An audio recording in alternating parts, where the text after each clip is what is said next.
I mean, I used to think that if as long as our content's good enough, then the views will come and the audience will come. Maybe that's not true.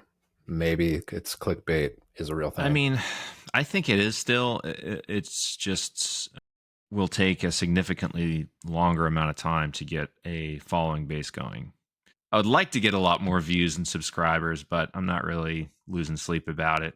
Yeah, making sure we have good content every week. That's definitely a priority. All right, Joe. I am ready to be educated. What happened this past week? I don't Let's do it. really know from a markets perspective. My head is just down in the banking world. I really don't see outside of my department a whole lot. I'm just focused on the sliver of bank that I have to do. But you have got your eye to all the markets and what's going on. Tell me about it. Yeah, so I'll phrase this as kind of a last week thing because unfortunately we're a few days late this week. So it You won't want to tell everyone come why out for that the next is? couple of Why days. are we late? It's because I take too many vacations. Bankers, right? Am I right? Yeah. Hey, it's summertime. You gotta get these in whenever everyone else is out. Mm-hmm. It's the root of all evil, of strife and upheaval. But I'm certain, honey, It was a pretty eventful week in the world of finance and economics. Again, in particular with regards to economic data and this ever evolving, ongoing tariff situation. On the former point, we got a lot of economic data points, including the latest consumer confidence data from the Consumer Board, the first estimate of the second quarter GDP in the US. There's the latest FOMC meeting. We got their meeting results and statements that we can go through. And then finally, the July employment situation report. So the non farm payrolls number that people read as a measure of the overall health of the labor market. And then on the latter point, we'll touch on just briefly. So we crossed the April 1st deadline for the pushback to the reciprocal tariffs. So this was originally pushed back from July 9th, which itself was pushed back from April 9th. So we'll see if this really sticks this time, but it seems like we're really starting to get there. And at least to me, I think we are seeing this overall longer term strategy start to take shape and how tariffs are going to be used for now and really going forward from here. To start with, first, we got the latest consumer confidence data. And so, just as a brief reminder, so ever since April, all these different measures of consumer confidence went through the floor, consumer inflation expectations went through the ceiling. Everyone thought the world was going to end over the Liberation Day tariff shock. Things have moderated since then, and now they've come back a little bit after that initial rebound. So just to briefly look through this here. So this is the Consumer Conference Board. They, among other things, measure sentiment. What is this exactly? We've kind of been following economic data for a little bit now, and this I don't recognize this. Is this the first time we're looking at this website? What is this?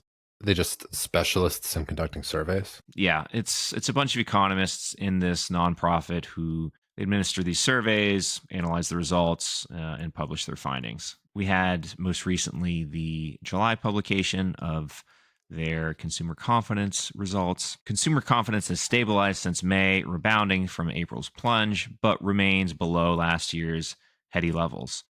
In July, pessimism receded somewhat, leading to a slight improvement in overall confidence. That's really the takeaway. So, nothing too groundbreaking here. Here's the chart for a little more context. So, we can see the Liberation Day fall pretty clearly. A little bit of a bounce back, and we've been pretty flat since then. Everyone talking about confidence at historic lows and all that kind of stuff. It's definitely overstated, historic with compared to the past 5 years, perhaps, but if you look back, the past 15, we've been far lower for a far longer period of time. And interesting note, 1985 was exactly at the midpoint, the natural running level for consumer confidence. Interesting that it's like kind of an index, I guess. You have to pick somewhere. So if I had to guess, I would say they probably started this particular version in 1985, or for whatever reason they just chose that year to index it to something. If they're showing this chart, I don't know why they didn't do like 2007 or something like that. But the point is that these questions they ask, they're not numeric in themselves. So they have to just kind of index from the previous month Is it a little bit higher, a little bit lower, and then over time it just builds on it. So I'm pretty Really? sure that 85 is totally arbitrary. Huh. That's interesting. Okay. Curious to see the methodology there, but okay. Never mind. Well, we'll be sure to go over this again in the future, I'm sure. Every time we do it, we can go a little bit further into exactly how they're doing this. And, the more you do that, the more you understand what exactly these things are and are not saying. And that's why you come to this channel. The next one is the second quarter GDP number. If you remember from a few months back, we talked about this when Q1 came out. And in this middle chart, we can get a quick snapshot of what that was at the time. We had the first quarter GDP actually contract by 0.5%. And this came as a little bit of a surprise to a lot of folks, not much of a surprise to others. And the reason being was that the imports component really shot way up. So in anticipation of the Liberation Day tariffs, everyone front loading their purchases. We talked about this before. Higher imports mechanically drags down the overall GDP growth number. So it took it down by such a large level. People were so concerned, it took it down into negative territory. Now we're seeing the opposite over the following quarter. In Q1, we saw imports really increase quite substantially. And now, kind of naturally, we're seeing the other side of that. We're seeing them fall quite a bit from that previous very high level. So we can see the headline number was plus 3.0%. That's a pretty healthy number. That's right on the nose for BESN 333. If we can keep that going for pretty much indefinitely, we'll be in good shape here. So this second chart is showing the decomposition of that 3.0%. That's the number we've got here. Here's the underlying 5 components in our basic GDP formula that make that up. The primary takeaway, like I started to touch on, is this imports component. So this is really high. This was added about, on this additive basis, about 5% to that GDP number. This was somewhere roughly the opposite of that, I believe, in Q1. So we're seeing that just totally turn around. So now it's helping GDP rather than make it lower than what it typically would have been that we saw in Q1. Yeah. So imports went down. That's right. Yeah. Yeah. It's So a little this is counterintuitive here. This is showing the underlying contributions of each of these components. The imports added 5% to real GDP growth, which means imports declined. Now it's not saying it's a clean, 5% decline, but in their calculation methodology, this is what it shakes out to be in that additive way. Yeah, the imports number in the calculation for GDP is negative. That's sort of right. So there is a decline in imports, which has a positive contribution to real GDP growth. So what did that do then to our trade deficit? Do we have that? Yeah, so the June level that was actually released on the same day as the consumer confidence data. June deficit level is 86 billion from 96 previously. Yeah, so it was 86 in June, and then we can see what that distortion looked like ahead of the Liberation Day. So we talked about this at the time. In March, we saw that historically low level of like 160 some billion. So it has decreased quite a bit, but it's still persistently quite negative. But at this point now, more in line with what we've seen over the past 5 years or so. Okay, got it. This is the deficit monthly, I guess. Okay, so like 100 billion is kind of the running. And I guess that sounds about right. Yeah, we're like running 70, 80. Yeah, okay. Yeah, that sounds about right. Because we're running like a yearly deficit of in the trillions, like around $1 trillion. So that kind of makes trillion plus. Okay. Checks out, Joe. That's what we're here to do, right? So in Q2 GDP, the other main components worth noting, so government spending and exports were both pretty much unchanged or had very limited impact on the overall number. But some of the worst news, and this is actually not very good news. So we saw the investment component fall quite a bit and the consumer spending. So it rose, but at a very slow rate. This is the number that typically accounts for the largest share of the overall GDP number. This one was quite small. So, healthy growth would be seeing this one closer, the consumer spending component itself closer to the 3 to 4% area. Being at about 1% really doesn't look so good. And this kind of implying that this overall headline number is mostly just due to that decrease in imports. So we explained away the net contraction in Q1 from an increase in imports, and we could kind of say the same thing. The Q2 increase is mostly due to the decrease in imports. But far worse is that if it was solely due to an increase in imports, we would expect this headline 3.0 number to be a little bit higher, even assuming consumer spending was higher, investment didn't decline. But on net, that's where we shook out to be here. So overall, this isn't a imminent disastrous picture, but it really doesn't look so good either. We really don't seem to be moving in quite the right direction. Right. It's kind of like a fluffy 3%. It's Exactly. not a solid 3%. It's like not at all. It's like mostly fluff. Like that's why the contraction, we kind of said, don't really take it too seriously. Same with this one. It looks like a good number, and depending on who you're rooting for, you can say, we're right on target, 333. But this is really not that. Once you kind of peel back the layers of the onion just a little bit. It was Wednesday morning that GDP was released. Later that afternoon, we had the conclusion of the July FOMC. And so just later that afternoon, we got their latest rate decision. Surprise, surprise, or not really. Rates were left unchanged yet again for the fifth meeting in a row. But one of the differences that we did see here is that we had two committee members dissent. I think this is the first time since the 90s there were two dissenters over at the Fed. So from that alone, we might be seeing the tide starting to shift a little bit. That said, just kind of zooming in on the press statement itself a little bit, it says, although swings in net exports continue to affect the data, indicators suggest activity moderated in the first half of the year. Unemployment remains low and labor market conditions remain solid. Inflation remains somewhat elevated. So it's those last two sentences really that explain the Fed's outlook towards how to move rates throughout 2025 so far. Seeing the labor market pretty solid and seeing inflation more elevated still than they'd like it to be. That means keep rates higher, certainly don't cut them. And that's exactly what we got from this meeting. Can we do some speculation? This is kind of interesting. If only because of the two dissenters. So I remember when we last spoke, I forget which episode it was, but we did drill into the actual mechanism or the procedure by which these rates are decided upon, remember? And it's the chair proposes one and then everyone votes. I think when we looked into that, it said it's very rare for there to be dissenters. And then I did see this and I did note that two of them dissented. And I was like, oh, is it really that rare? I mean, because the first time I've kind of paid attention to this is sure enough, there are a couple dissenters. But to your point about this having be the first time since the 90s that two of them had dissented, and you drill into who they are. And Michelle Bowman, we know pretty well. So that would have been, if I was still a regular, if I still worked in supervision, she would have been my boss, boss's boss, all that stuff. So she's new, right? She's with this incoming administration. And then Christopher Waller, I think, I just looked him up. He is also, I think he was a nominee of Trump.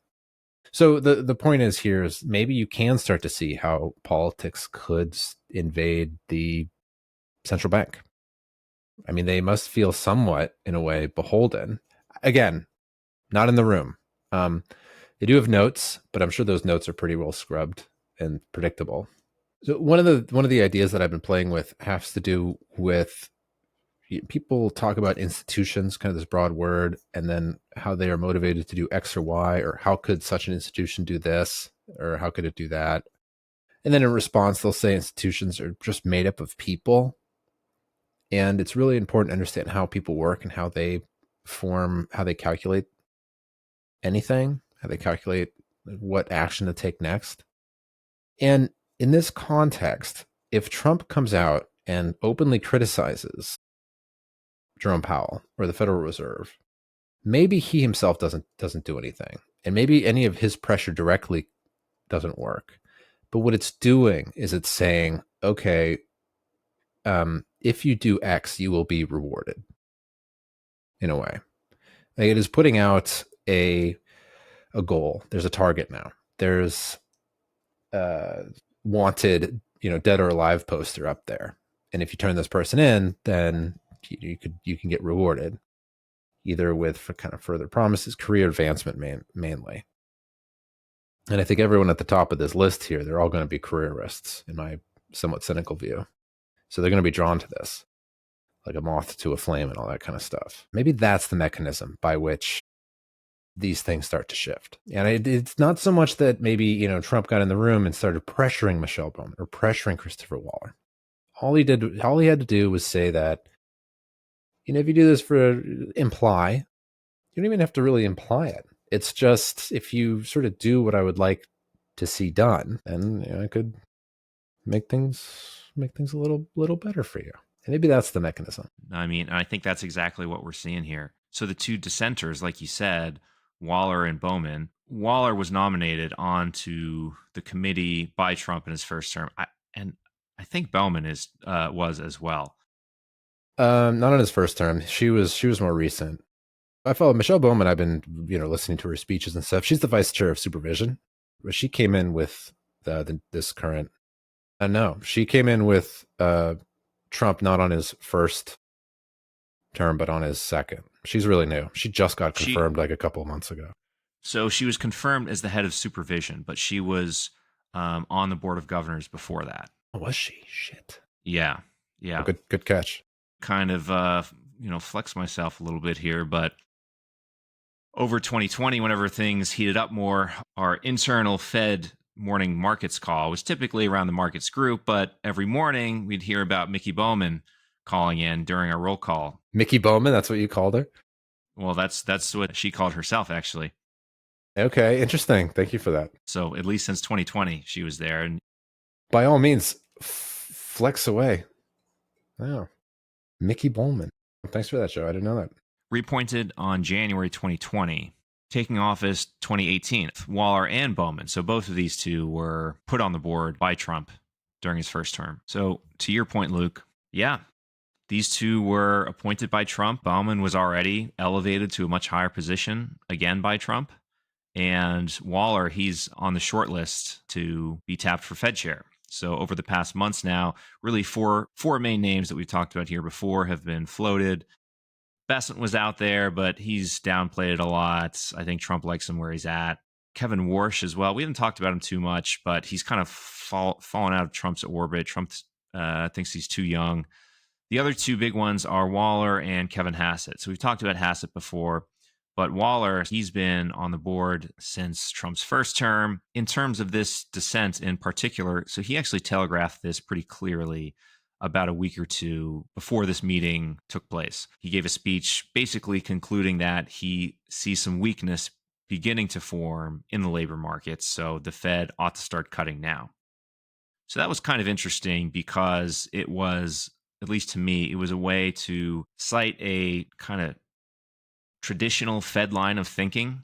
The labor market's starting to soften up a little bit. Inflation doesn't seem too bad. We should probably start cutting rates. In order to, like, I think you started to suggest a little bit, you kind of appeal to what Trump might want. So even if it's not for the same reason, Trump says the Fed should be cutting rates to lower the cost on the U.S. debt and to lower mortgage rates, which it probably wouldn't do either of those things. But he can use a different argument to still get to the same place. The Fed should lower rates. And indeed, that's how he ended up voting. So Bowman's already been elevated, but she still has clear incentive to stay on Trump's good side in some manner that, yes, could be interpreted as politics creeping into the central bank. But with Waller, he's still actively gunning for the top job. So it definitely makes sense for him to kind of play into what Trump wants. But if he can do it in such a way that he convinces, the rest of the board or, Trump's critics in general that he's doing it for the quote unquote right reasons and not just to be a yes man to Trump, this could be the start of that kind of strategy. One of the issues that I take with the conversation is that we should start cutting rates. Well, we did cut rates. We cut rates before the election a couple times, right? And then they're like, oh, we need to start cutting. And then we just stopped.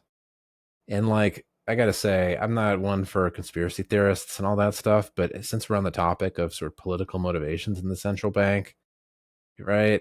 You know where I'm going with this, Joe? If you want to finish my thought, it is a little, I mean, ooh, that, I can see that both timing. sides.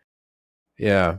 I can honestly see both sides, but You're talking about the cuts before the election.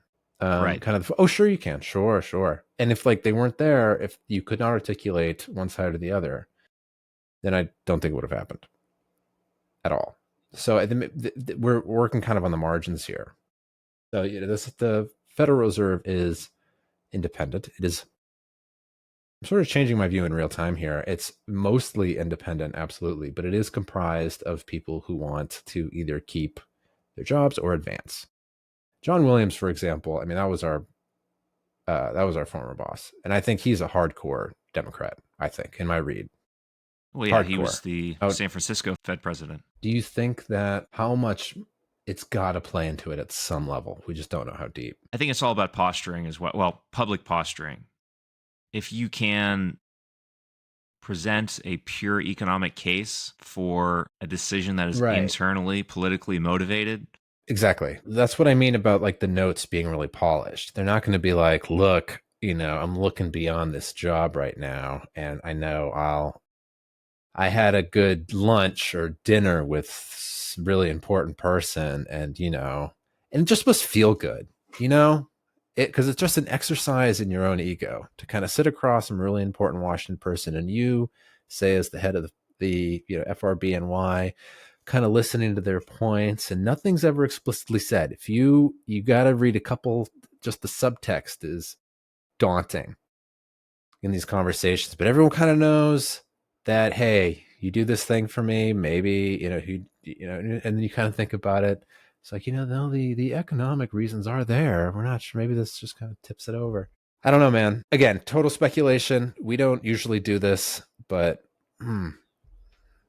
This is the speech that Waller gave July 17. So this is right ahead of the blackout period. So he did this just ahead of time.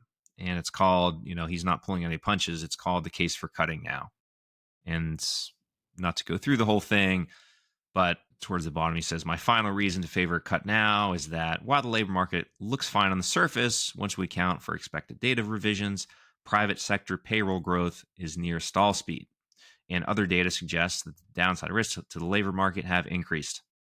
With inflation near target and upside risks to inflation limited, we should not wait until the labor market deteriorates before we cut the policy rate. So then that leads us to the next natural question here. You know what this reminded me of? Also, kind of that joke about they invited 500 economists to a conference and there were 700 theories for why such and such happened. This kind of reminded me, just the sense that, and again, maybe this is kind of a common theme in this episode, the politics inside of sort of quote unquote economic arguments. But when you have something as fuzzy as economics, it's notoriously difficult to get the right data. There are more variables than you can ever possibly model. You can argue almost anything, and that leaves a whole lot of room for kind of BS arguments that just drive someone towards a decision that they want. Again, I'll say it again. I'm sort of reforming my whole, changing my opinion live on air here. I think this is pretty good of Waller. He's been pretty outspoken on his time as a Fed governor. So he was a proponent of raising rates earlier than they actually did in 2021. So I will give him that, first of all.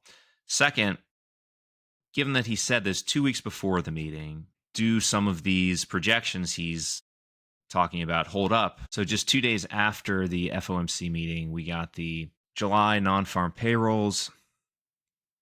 And the ongoing narrative that was in the Fed statement there is that it's been holding up. This report kind of looks like it changes everything. So just a quick look here at the headline. Total employment changed little in July, plus 73,000, and has shown little change since April. The unemployment rate edged up very slightly to 4.2%, but little changed overall. So in addition to this headline plus 73,000 jobs number, so that's starting to look pretty weak. Average amount for monthly job growth for a healthy economy is about 200,000 per month. So for one thing, we're pretty far below that number, but we're not net losing jobs. But the big punch in the gut to this one were the net revisions downward of the previous 2 months. So this is something that they do each month, that they measure the most recent month and then they refine the previous two estimates. In that refinement, revisions for May and June were larger than normal. The change in total non-farm payroll employment for May was revised down by 125,000. So before it was 144K, down to only plus 19,000. And June was revised down by 133,000. So very similar range, only plus 14,000 now. With these revisions, employment in May and June combined is 258,000 lower than previously reported. So if we go back to this chart here, we can kind of see the effect right there. Previously, these bars were above all these others. Now they're basically close to zero. Yeah, right. That's kind of weird how they can do that. Like way off.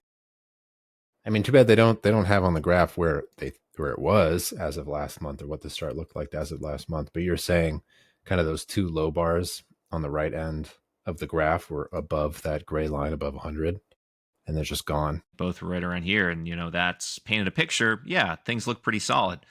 Now things are pretty close to zero. Rough rule of thumb, 200K a month.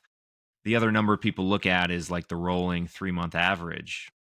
On that basis now, the 3-month average is something like 30-some-thousand jobs.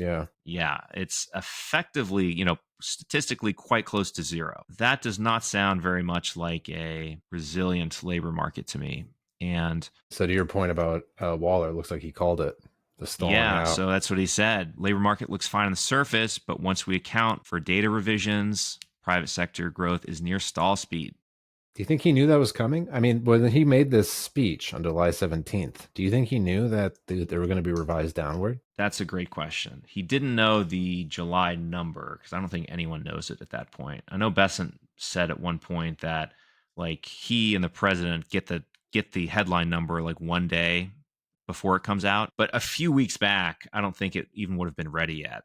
Now, I don't know the methodology for those prior revisions, so I'm asking about the revisions. Yeah, I would think no, because I would assume you need a similar flow of data to inform your revisions in the same way that you're informing your most recent estimates. But that's all just me guessing. But maybe you could make the case if he made this speech one day before it came out, but halfway through the period only. This looks like a good call. Labor markets, I think, might not be as good as we think it is. And that's exactly what we saw. So where does that put us here today?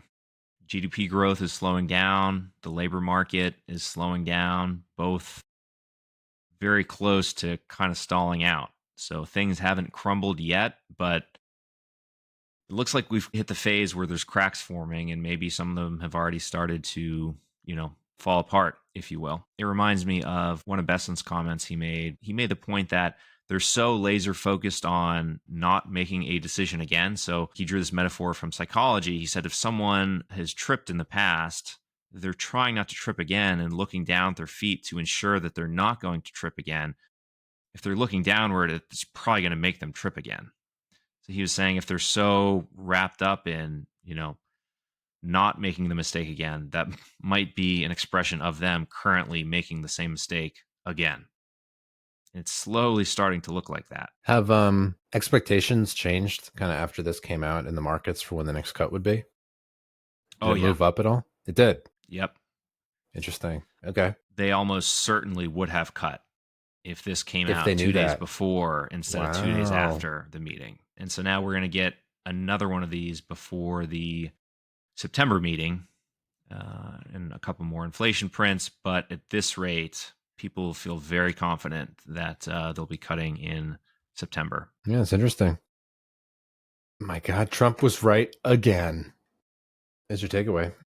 Trump was right again. Which is funny because Trump might end up being right, but if he is, it would be still like for the wrong reasons. For all the wrong reasons. What were his reasons? What you're saying is Mickey Bowman and Waller. Chrissy Waller. Mickey and Chrissy. But okay. So here's Trump's reason to cut. This is somewhat recent. He tweeted this out. What? So this is just this image of just listing out the, central bank rates. And then he just he has this big sheet of paper. He writes a handwritten note on it, takes a photo, and then tweets it. Jerome, you are, as usual, too late. You've cost the USA a fortune and continue to do so. You should lower the rate by a lot. Hundreds of billions of dollars lost. No inflation. Of course, he signs it. And he says, should be here. So I think his reason is just saying, like, okay, look at the US all the way at the top. The top value tied with a few others. Just put it down here. Okay, that's right. Okay. Yeah, good answer, Joe. Yeah, you got. And that is I think how Trump works. Yeah, like he gets printouts, looks at it, and like writes stuff in the comments and gives it back or something. That's how it works. Hundreds of billions of dollars being lost. Meaning, interest. Yeah. And then he's also been saying mortgage costs. People want to refi their houses. People want to buy houses. That's a noble political statement, but the Fed lowering rates due to the president pressuring them to would almost certainly have the exact opposite actual effect. So, yeah, Trump might end up being right on total accident here. And one of the sort of running questions we had is like why he capitalizes stuff all the time. Maybe it has to do with kind of how he takes notes when he's typing. I mean, maybe he's tempted to just put everything in caps. Even like some of these capital letters look capitalized. Like the R in rate looks like it could be a capital letter. Yeah, I think so. Yeah, look, hundreds of billions, I think. Yeah, right. Clearly, if that was typed out, the H and that B would be capital. And interesting, that's his signature. Looks like he wrote it twice. And where's the T? So are we sure this is? Are you sure Donald Trump wrote that? Whoa, wait a minute. No, this is definitely his signature. All right, fine. So great answer then. Great answer. Yeah, that's what he wants to save money. Trump was right again for the wrong reasons, but hey, take the win, right? Yeah. There you go. I mean, Trump was right again, but for the wrong reasons. And then a sad Powell. That's interesting. All right. Yeah, good update. All right. What about for next week? What do you want to talk about? I kind of have my finger to the pulse on, for whatever reason, I'm getting drawn to things like regulation and laws and stuff like that. Maybe that's because I don't feel like I'm actively trying to look at it. Maybe it just interests me. Maybe I subscribe to a bunch of newsletters and they all happen to be the FDIC, the OCC, and all the regulators. So maybe that has something to do with it. But I'm also just interested by it. What came down now, I found it when basically it's fintechs versus banks. I don't know if you're familiar with this, but I'm trying to figure out the story. It's kind of convoluted. But like, the acting director of the CFPB, Voight, that guy who's come in and he hates the CFPB and now he's running it and he's just kind of ripping it apart, just pulling back a lot of the rules. One of the rules I think that they pulled back, or that they kind of want to pull back, is the open banking rule, I guess. And I'm not totally familiar with the history of it, but it's pretty interesting. In 2023 or something, 2024, they seem to be doing a lot of rule writing, like at the end of Biden's term for whatever reason. I don't know why, but all these stories start with like the end of 24. But regardless, they wrote a rule and they said, in the interest of making sure that customers have access to their own data and they make it easy to switch banks, right? So they don't want a situation in which consumers at banks, so a bank's client, you, me, whoever owns deposit, that somehow it would be very challenging for them to move to another bank. You can imagine maybe costing fees, just making it a super headache, whatever it is. So there's open banking rule. And one of the things in there says that you like can't charge, banks can't charge fees to third parties. Just think like fintechs. So that go around and you hook up to them. So the fintech hooks up to the bank using an API. The fintech is a third party and they get authorization from the customer to pull their data. So you can imagine maybe a simple model would be like an aggregator, in which, say, you wanted to have in one place see all your bank accounts in like real time, what the balance is or whatever, right? So that fintech needs to go and ping all those banks kind of like all the time. Like, what's this person's bank account like balance, right? And under this rule, they had to do that for free. Like the banks could not charge them to access the rule. Voight comes in and says, screw all these rules. We're getting rid of it.